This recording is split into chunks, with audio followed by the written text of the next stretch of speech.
সাহাবীরা সবাই দাঁড়ায়া গেছে, আমার নবী নিজের চাদর মোবারক সামনে মাটির মধ্যে বিছাইয়া দিলেন। এবার মহিলাটায় চাদর মোবারকে বইল, আমার নবীও ওই চাদর মোবারকের সামনে বসলেন। কি যেন আমার নবীর কানে গুন গুন কইরা ওই মহিলা বইলা বিদায় গ্রহণ করলেন। আবু বকর বলে, নবী গো, ও মায়ার নবী গো, আমি সিদ্দিক আকবর যেদিন থাইকা ইসলামের ছায়া তলে আইলাম গো, কোনদিন তো দেখি নাই নিজের চাদর মোবারক খানা ওরে নূরের নবীর দেহের সঙ্গে যে চাদরটা লাগছে রে, ওটা নূরের চাদর হইয়া গেছে রে। ওই চাদরের বড় দাম আছে। কে গো এই মহিলা? ওরে মহিলা কে রে এত দামি রে যে চাদর মোবারকে বইল? এই মহিলা কি বইলা চইলা গেল? আমার নবী বলেন, সাহাবী রে শুই না রা, এরা আর কেউ নয় রে, এটা আমার 2টা বছর রে দুধ পান করাইলো আমার মা হালিমা।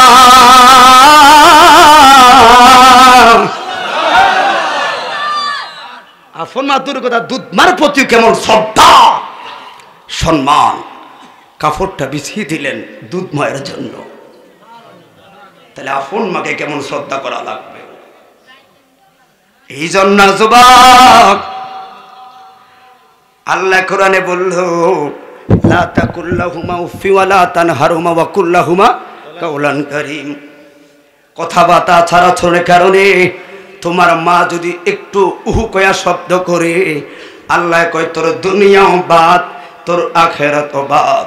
হিসাবটা মিলাইয়া দেখো যুবক, পরীক্ষার ফিল লাইগা এমনে হেমলে কত মারে ধমক দিলি রে, বুঝবি রে যখন মা হারাইবি, বুঝবি রে যখন বাবা হারাইবি। এখন তো সবাই শুধু মার ওয়াজ করে, বাবার কথা বলতে চায় না। আসলে হিসাবটা মিলাইয়া দেখো, সংসারের মূল হলো আমার বাবাই। এই যে দাড়ি পাকা মুরব্বী বাবাগুলো এই জায়গায় আছে, 60 বছর 70 বছর, কারো 80 বছর, এই দাড়িগুলো এমনি ফাঁকে না রে, এমনি ফাঁকে না। সংসার ছেলে মেয়ে সবাই রে কইরা কইরা দাড়ি পাকাইছে রে। ওরে ছেলে মেয়ের লাইগা বছরে বড় বছর বিদেশে গাম জড়াইছে রে, ছেলে মেয়ের লাইগা ওই বলাখালের মাঠে, সুবিদপুরের মাঠে সারাটা দিন সূর্যের তাপে জ্বলছে রে, দোকান লইয়া ঘুরছে রে, বদলা দিয়া ঘুরছে শুধু সংসারের লাইগা। এই জন্য বাবার প্রতি শ্রদ্ধা করা লাগবে, মার প্রতি শ্রদ্ধা করা লাগবে। মনে রাখবা, টাকা থাকলে বন্ধু মিলবো, টাকা নাই রে বন্ধু নাই রে। আর তোমার দৃষ্টির আড়ালো যদি কেউ তোমার ভালো চায়, সেইটা হলো মা, সেইটা হলো বাবা। কথা বলুন ঠিক না বেঠে? এই জন্য যুবক কারণে কারণে কোনোভাবে মার মনে কষ্ট দিবা না। আমার আল্লাহর হাদি, আল্লাহর কোরআন, নবীর মাসালা হইল নবীদের ব্যাপারে সিদ্ধান্ত। আন্নাবিও মাসুম, নবীরা হলো নিষ্পাপ, জান্নাতি। শুধু জান্নাতি না, নবীরা বিনা হিসাবে জান্নাতুল ফেরদাউস। ঠিক না বেঠে? ওই নবীরা জান্নাত। আল্লাহর নবী মুসা কালিমুল্লাহ, খেয়াল করুন,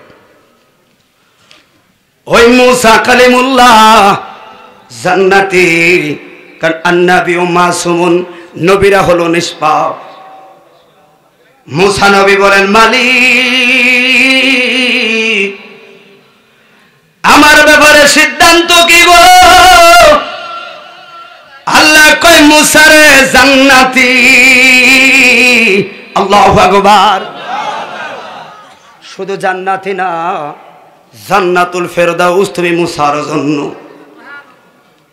মুসা নবী বলেন, মালিক আমি যেহেতু জান্নাতি, আমার জান্নাতের সফর সঙ্গীটা হবে কে? কথা খেয়াল করেন, কারণ মুসা নবীর সময় সাপেক্ষে ওনার নবুয়তের সহযোগিতা করলো ওনার আপন ভাই হারুন নবী, উনি ভাবলেন হয়তো আমার ভাইটার কথায় আল্লাহ বলবে, দুই ভাই একসাথে জান্নাতের মধ্যে থাকবো। আল্লাহর কাছে বললেন, মালিক আমার জান্নাতের সফর সঙ্গীটা হবে কে? আল্লাহ বলে, মুসা শুই না রাখলে তুই তোর জান্নাতের সফর সঙ্গী হবে একটা কসাই রে, গোস্তের দোকানদার। কথা কি খেয়াল করেন আপনারা? রাঙ্গদেশের কসাইরা কি জানেননি? গোস্ত 1 কেজি কিনতে গেলে 1 কেজি কিনলাম, হাড্ডি দেয় এটা মাংনা উপহার, চর্বি দেয়, কলজাও দেয়, কিরি 1 কেজি দেওয়ার পরে হাড্ডি কলজা চর্বি 3টা আবার বাড়তি দিছে, এরপরও বাইটা নিয়ে দিই ব্যক্তি মিলে 900 গ্রাম। ঠিক নি রে? সব দিল, কথা কি মিছা বলছি? এরপর 900 গ্রাম। তো যারা মাফে কম দেয় হাসর ময়দানের কঠিন বিচার হবে। আল্লাহ বলেন, ও পয়গম্বর তোমার জান্নাতের সফর সঙ্গী হবে গোস্তের দোকানদার, কসাই। মুসা নবী অবাক, কিরে আমি ভাবছিলাম রে আমার সফর সঙ্গী হবে আমার ভাই হারুন, কারণ লা তাবদীলি কালিমাতিল্লাহ, আল্লাহর কথা চুল পরিমাণ মিথ্যা বলার কোনো সুযোগ নাই। কিন্তু কে রে এমন কসাই ছেলে যে একজন নবী হওয়ার পরেও আমার লগে থাকতে পারবো না, থাকবে ওই কসাই ছেলেটা। কিন্তু এখন কোনো তর্ক করার তো জায়গা এই জায়গা না রে। এবার বললেন, মালিক তাইলে আমার ওই কসাইয়ের পরিচয়টা দাও, আমার জানা লাগবো, আমার শোনা লাগবো কি এমন কর্ম করলো রে যেই কর্মের কারণে সে আমার লগে জান্নাতে থাকবো। আল্লাহ বলেন, মুসা রে অমগুত্রে যায়া দেখ আমার বান্দা ব্যবসা করলো, নিজে মুসাফির সাইজাও, মুসাফির সাইজাও ভদ্রলোক রওনা দিল ছেলেটার জন্য। ওই সময় তার মিডিয়ার জামানা নাই, জানে মুসা নবী আইছে, কিন্তু এই যে মুসা নবী হয়তো লোকে চিনে না। বন্ধুরে যাইতে যাইতে যাইতে যাইতে ভোরবেলায় ওই যুবকের ঠিক ঠিকানা বরাবর গেল, যায়া দেখলো যুবকটা একটা গরু আনলো, গরুটারে জবাই করলো, আড়াল থেকে চাওয়া শুরু করলো, আমার জানা লাগবে এই ছেলের কি এমন কর্ম রে ওই ছেলে আমার লগে জান্নাতি। আল্লাহু আকবার। এবার জানতে যায় রে দেখলো সুন্নত মোতাবেক ওই নবীর আদর্শ মোতাবেক জবাই করলো, অসুবিধা নাই। ওই গরুটারে খালায়া দামি যেই জায়গার গোস্ত, দামি যেই জায়গার কলিজার থেকে আধা কেজি দামি কলিজা আলাদা করলো, আধা কেজি দামি গোস্ত থেকে আলাদা কইরা এই 1 কেজি গোস্ত আলাদা একটা প্যাকে রাখলো, আর সব গোস্তগুলো দোকানে ওঠায়া ব্যবসা শুরু করলো। এবার মুসা নবী লক্ষ্য করলো মাপ তার ঠিক আসেনি রে, ও দেখলো মাপ তো ঠিক, আবার কয় ন্যায্য দাম চাইনি রে, কয় দামটাও তো ন্যায্য আছে, কিরে দামেও ঠিক মাপেও ঠিক। এই আমলের কারণে, এই ন্যায় নীতির কারণে সে তো আমার লগে আসতে পারে না, একজন মুমিন না হবে, ইমানদার না হবে, কিন্তু এর আগের সিরিয়ালও তো আমার ভাই না রে না, তার দিনের কর্ম দেখলাম গো, এবার তার রাতের কর্ম আমার দেখা লাগবো। সন্ধ্যা যখন গনাইয়া যায় গো, মুসা নবী বললেন, যুবক রে আমি মুসাফির রে, আমার বাড়ি অনেক দূরে রে, রাত্র যাওয়ার কোনো সুযোগ নাই, একটা রাত্র কি তোর বাড়িতে থাকতে দিবি নি রে, একটা রাত থাইকা সকাল বেলায় আমার জায়গায় চইলা যায়। ছেলেটা বলে, আলহামদুলিল্লাহ আমার তো কপাল বড় ভালো, আপনি এত বড় একজন আলেম, এত বড় একজন বুজুর্গ, আমার বাড়ির মেহমান হইবে, এ তো বড় শুকরিয়া হুজুর গো, একটু সময় দেন গো। কই কিসের জন্য? আমি দোকানটা একটু গোছায়া লই। আল্লাহু আকবার, গোছায়া লই দোকানটা। দোকান টোকান গোছায়া সব টাকা পয়সা লইল। এই পিছনে কার কথা বলে রে?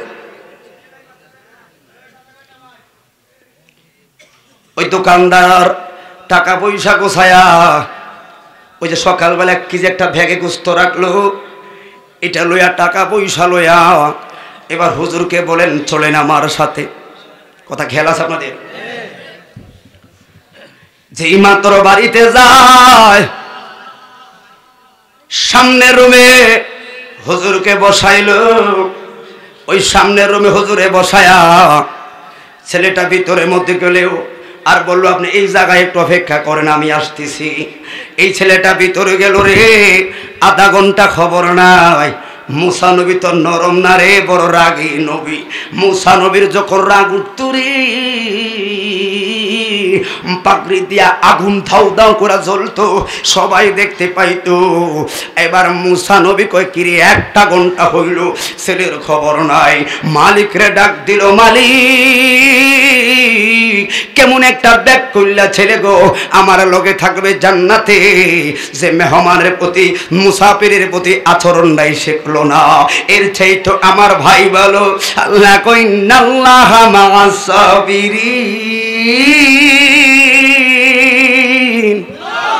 ধৈর্য ধরো, ধৈর্য ধরো। এবার 1 ঘন্টা গেল রে, 2 ঘন্টা গেল রে, 3 ঘন্টা যেই মাত্র হইল, ওই ছেলেটা কিছু রুটি লইয়া আর কিছু গোস্ত লইয়া সামনে আইলো। ডাক দিল, হুজুর গো, ও হুজুর এবার খান, খান গো। সময়ের জন্য দুঃখিত, দুঃখিত। হুজুর বললে তোর খানা খাইতাম না, আগে আমারে বল 3টা ঘন্টা কইছিলা, 3টা ঘন্টা আমারে না খাওয়াইয়া জিজ্ঞাসা করলো না কইছিলা? ছেলেটা বললেন, হুজুর 3টা ঘন্টা বলার সঙ্গে সঙ্গে 2 নয়নের পানি ছাড়া শুরু করলো। আরে ভাই প্রেসার ধরে খেল ঠিক করে। এবার সুন্দর হয়েছিল। কিরে কান্লি কেন রে? কয় হুজুর আজ থেকে 12 বছর আগে আমি বাবারে হারাইলাম। বাবারে হারানোর 4টা বছর পরে মরণ ব্যাধি একটা রোগ আমার মার শরীরে ধরল। আমার মা কোন রকম বাইসা গেছে, কিন্তু আমার মা সারা জীবনের জন্য প্যারালাইসিস হয়ে গেছে। জবানটাও ঠিক মতো চলে না, 2-1টা শব্দ করে গো। আমার ঘরে আমার একটা মাজুর মা আছে গো, হাত চলে না, পাও চলে না। ওই চকির মধ্যে খাটের মধ্যে খায়, খাটের মধ্যে পায়খানা করে, খাটের মধ্যে সব। হুজুর গো ওই সকাল বেলায় গো যখন আমি দোকানে যাই, আগে আমার মার হুজুরার মধ্যে আমি যাই, যাইয়া দেখি আমার মায় সারাটা রাত পায়খানা প্রস্রাব কইরা সব নষ্ট কইরা দিল। মারে গোসল করায়া সুন্দর কাপড় হরাইয়া খাবাইয়া গরুটা লইয়া বাড়িতে যা বাজারে যাই গো। আবার যখন সন্ধ্যা বেলায় আসি, আবার আপনারে লইয়া আইলাম, আপনারে বসায়া যে মাত্র মার হুজুরার দিকে গেছি গো, আমার মায় আমারে দেখা একটা মুস্কি হাসি দিছে গো। ওরে ছোট্ট বাচ্চারা পায়খানা প্রস্রাব করলে দেখবেন কেমন কান্নাকাটি করে, একটু পরিষ্কার কইরা দিলে বাচ্চাটা ঘুমায়, ঠিক না বেঠে? ঠিক এমনই ভাবে হুজুর আমার মা ওই রুমে যাওয়ার সঙ্গে সঙ্গে আমার মা একটা মুস্কি হাসি মারল। আমি বুঝা লাইলাম আমার মার খারাপ লাগবে। ওরে আপনার কাছে না আইসা গো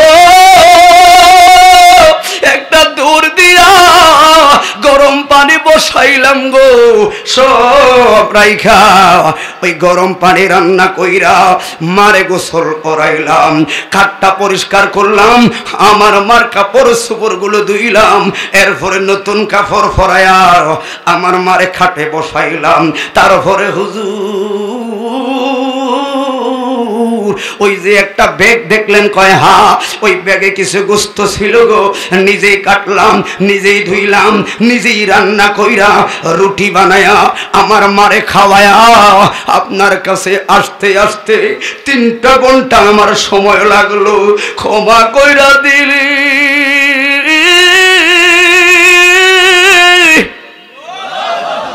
3টা ঘন্টা আমার মার সেবার জন্য আমি লাগাইয়া দিলাম। মুসা নবী স্তব্ধ হইয়া গেল, নীরব। কি কই রে, কি কই রে, এবার বলো না আমার উত্তরটা দে। কই কিসের উত্তর? এভাবে কয়দিন, ওই 8 বছর পর্যন্ত এমন চলতে আছে। ওরে যুবক দেরি করিস না। কই কিসের জন্য? ওরে মেহনত কইরা তুই যখন তোমার মার মুখের মধ্যে রুটি দাও গো, তোমার মায় কোনো শব্দ করেনি। কই হুজুরে গো, আমার মায় ওই 8 বছর আগে যেই রুটিটা প্রথম মুখে দিলাম, আমার মায় যেই শব্দটা কইছে গো, আজকে রুটি দেওয়ার সময় একই শব্দটাই আমার মায়ে কইল। শুধু এই কথাটা বারবার কয়, এরে দেরি করিস না রে।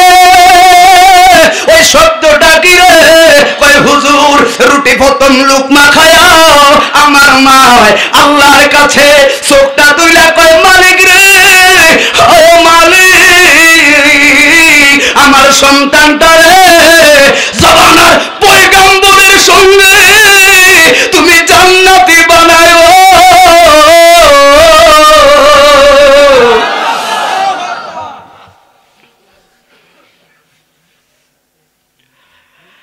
রুটি খায় আমার মায় কয়, জবানার মুসার সঙ্গে আল্লাহ আমার ছেলেটারে তুমি জান্নাতি দিও।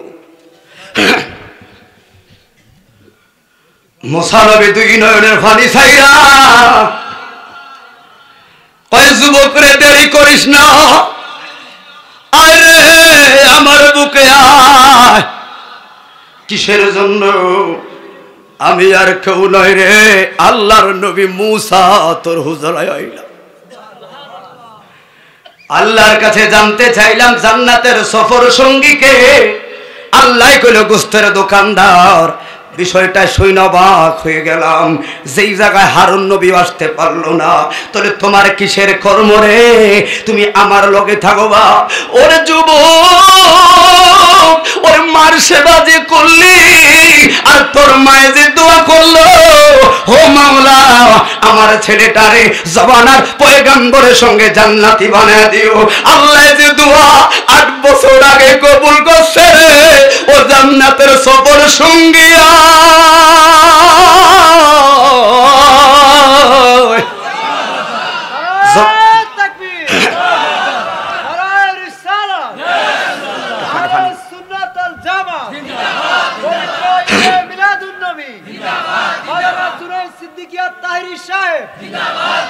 শুধু তাই নয়, দেখেন এবার মা কেমন, অথচ ছেলেটা জানে না। শুধু কষ্ট করে গেল মাল্লাইগা, কিন্তু ভিতরে ভিতরে মায়ের চাইতে বড় দোয়া করলো। এই জন্য যুবক, কিছু কিছু জিনিস দেখবা তোমার মতের বাহিরে গেছে, সাবধান। তারপরও মার লগে বেয়াদবি করা যাবে না, তার লোক বাবার সঙ্গে বেয়াদবি করা যাবে না। কথা বলুন ঠিক না বেটি? নবীর সাহাবী আবু হুরায়রা কাতেবে ওহী সবচাইতে বেশি হাদিস বর্ণনাকারী ওই সাহাবী আমার নবীর দরবারে দেরি কইরা আইতো। আমার নবী বললেন, কাতেবে ওহী, ও সাহাবী রে, দেরি কইরা আসার কারণ কি? সঙ্গে সঙ্গে এই সাহাবী পাঞ্জাবিটা এইরকম ভাবে খুললো, দেখলো পিঠের মধ্যে শুধু বেতের আঘাত। নবী জানে। তারপর বললেন, আব্দুর রহমান রে, কে রে তোরে এমনে মারলো? কয় আমার মা আমার ভেতর আঘাত করলো। ওই কারণ কি রে ইয়া রাসূলুল্লাহ? আমি হলাম মুসলমান ও আমি হলাম নবীর পাগল, আর আমার মা যে 10 মাস 10 দিন আমার গর্ভে নিল ও মা হইল বেদিন। ও মায়ার নবী আপনার দরবারে যখন আসতে লই গো, প্রথম আমার মায় বাধা দেয়, তারপরও বাধা দেয়, এরপর কইলাম মা আমার দরবারে সালাতে যাওয়াই লাগবো। আমার মায় আঘাত করা শুরু করে, আঘাত করতে করতে ক্লান্ত, এবার কই মা গো আঘাত হইছে নি? কয় হ্যাঁ মা, মায়ের খাইতে পারি, আঘাত খাইতে পারি গো, নূরের নবীরে না দেখা আবু হুরায়রায় থাকতে পারি না।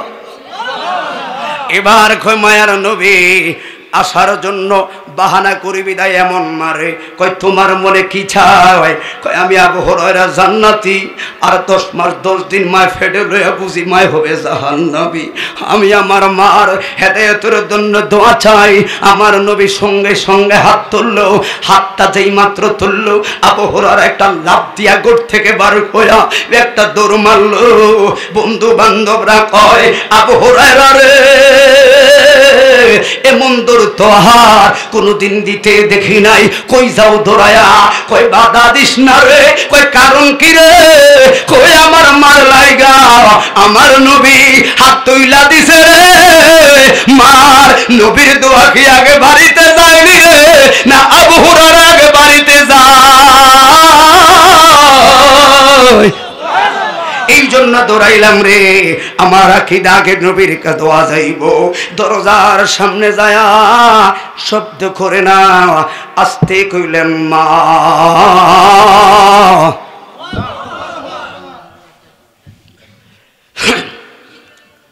আস্তে কইলেন শুধু মা, আওয়াজ নাই। কই গো মা, আমি আবু হুরায়রা আইছি, মা দরজা খোলো। কোন প্রকার দরজার খোলা নাই। এবার আবু হুরায়রা খেজুর পাতার আড়াল দিয়া কিরে মায় যে কোনো কথা কয় নাই। অন্যদিন তো আইলে মায় আমারে খুইলাই বাড়ি মারা শুরু করতো, আজকে যে কোনো শব্দ নাই, দরজাই খুললো না। যেই মাতের আড়াল করলো, দেখলো ওই ঘর থেকে একটা মেশকো আম্বরের গ্রাম।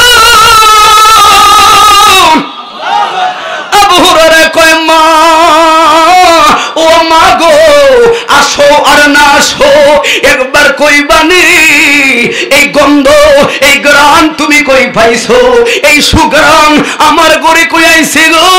এই গ্রাম তুমি একটু আগে আমি নবীর দরবারে পাইছি। হাত তুলে বলো ইয়া রাসূলুল্লাহ।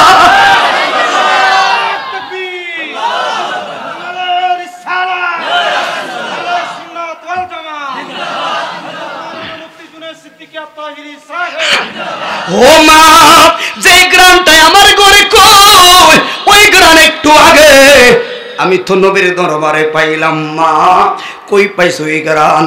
আস্তে করে আব্দুর রহমান অপেক্ষা করো, আসতেছে। পর্দাটা লাগায়া আব্দুর রহমান, আবু হুরায়রার নাম কিন্তু আব্দুর রহমান, উপাধি হলো আবু হুরায়রা। ডাক দিল আস্তে কইরা, আয়েশা ও মহিলা পর্দা লাগায়া কান্দে। কি গো মা কান্দেন কেন গো, কান্দেন কেন? ওই মহিলা বলে আবু হুরায়রা রে, ও আবু হুরায়রা এত সুন্দর চেহারা কেমনে রে তায়েফের ময়দানে ছোট বাচ্চারা পাথর মারলো? এত সুন্দর চেহারা কেমনে রে উহুদের ময়দানে ওই তার হেলমেটটা ভাঙলো, নূরের নবীর দুইখানা দাঁত মোবারক ভাঙলো রে।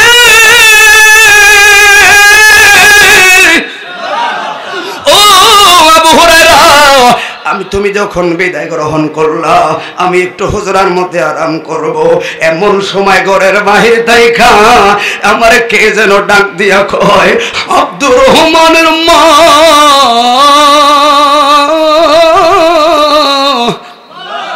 মা গো জান্নাতের পালকি লয়ে আইছি, উঠবি রে মা।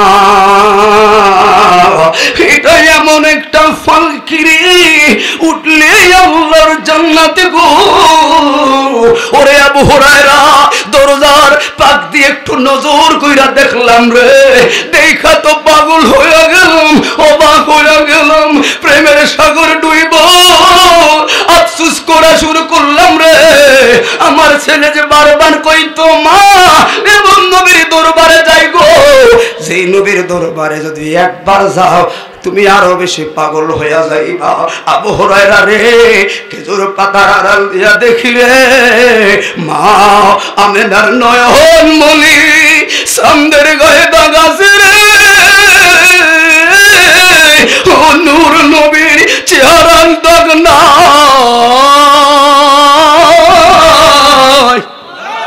পিছন থেকে এক শব্দ করলাম, ইয়া রাসূলুল্লাহ, আবু হুরায়রার মা সন্তানকে এত মারলাম, নাফরমানি করলাম, কিন্তু তারপরেও জান্নাতের পাল খুলে আইছেন। আসলে আমার জন্য কি জান্নাত নসিবে আসেনি? আমার নবী কয় মা দেরি করিস না রে মা, পালকিতে উইঠা কালিমার মাল গ্রহণ করো। আব্দুর রহমান পাগল হইয়া আবার দৌড়াইয়া গেল রাসূলে পাকের দরবারে, যায়া দেখে এখনো হাতটা তোলা। ও মায়ার নবী গো, ও দয়ার নবীজি, হাতটা কি এখনো শেষ হয় নাই? ওই তুমি দেখলাম তুমি এই জায়গা থেকে যখন রওনা দিলা, দেখলাম তোমার চাদরখানা ফালাইয়া রাখলা। ওরে মেশকা শরীফে পাইলাম আমার নবী, আল্লাহর নবী যদি মজলিস থেকে ত্যাগ করতো, কিছু যদি রাইখা যাইতো, সাহাবীরা আর বসতো না, তারা মনে করতো নবী আবার ফিরা আইব। তাহলে মাসালা তো সবারই জন্য। আমার নবী আবু হুরায়রার রুমাল খানি দেখা মুনাজাতটা ধইরাই রাখছে। আবু হুরায়রা কয় মায়ের নবী গো, ও দয়ার নবী, খুশির সংবাদ আমার নবী কয় আইয়ুকুম মিসলি, কে আছে আমার মতো? আবু হুরায়রা মনে রেখো, মার জন্য এত ভালোবাসা যে কইলা জান্নাতি নবীজির শুই নাই ভালো লাগছে, এই জন্য বললাম সৎ সঙ্গে স্বর্গবাস, অসৎ সঙ্গে সর্বনাশ। একটা ঘরে যদি একটা ছেলে আল্লাহ ওয়ালা হয়, পুরা সংসারটারে আল্লাহ ওয়ালা বানায়। একটা ঘরে যদি মা ভালো হয়, তার পুরা পরিবারটাকে কন্ট্রোলে আনতে পারে। একটা পরিবারে যদি বাবা ভালো হয়, দেখবেন পুরা পরিবারটারে ঠিক করে। এই জন্য যুবক রে, কারণে ও কারণে কোনদিন মার মনে কষ্ট দিও না, কারণ লাখ টাকা দিলেও ঘর স্ত্রী মন পাওয়া যায় না রে যুবক। দেখবি ওরে বাজারে তাইকা মার 50 টাকার এই গ্যাস্ট্রিকের ওষুধ, জ্বরের ওষুধ, প্রেসারের ওষুধ, এই 100 টাকার 500 করে লইয়া বাড়িতে গেলে দেখবি হাতের ব্যাগটা যদি দেখে রে, খাওয়ার আগে আমার মায় খুশি। খানা খাইতে বইলে মারে যখন ডাক দিবি, কই গো মা ভাত খাইতে আসেন, আরে খানা খাক বা না খাক শুই নাই আমার মা খুশি রে, ঠিক না?